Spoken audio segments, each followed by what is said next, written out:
Hello and welcome to a Word of Hope on this Friday of the 5th week of Lent.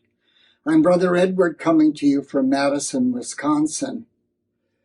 In the Gospel, Jesus is encountering a group of Jewish people who have decided to stone him. And stoning implies that they see him as a serious offender of something that's important to them. And Jesus, in reply to their hostility, says to them, well, what good work that I've done that you want to stone me? And they reply, not for the good works you're doing, but because you have claimed to be God. You have claimed to be the Son of God. And Jesus doesn't back down from them. The stones don't put him off. Rather, he responds and he says, these works are the works of my Father, that I am sent in the world to do these works. And they are a manifestation of not only who I am, but also who the Father is. And they don't see that. And you say, why not?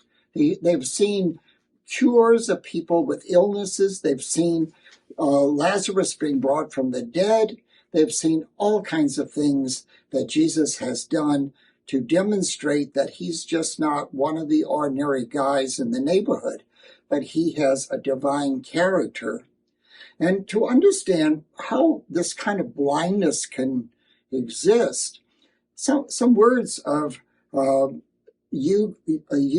St. Victor, who was a theologian in the 12th century, kind of helped me to figure out why there is this such resistance.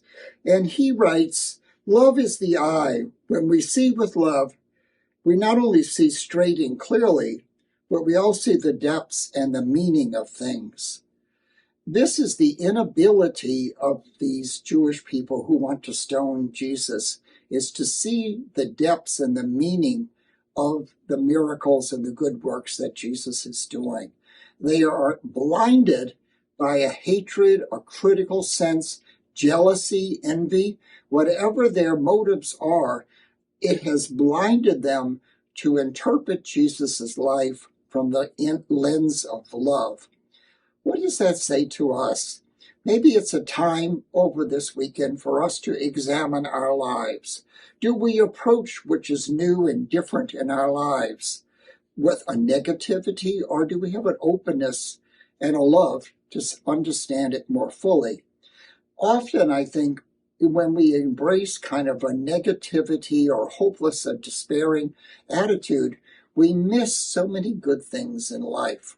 We're about to experience the burst of spring.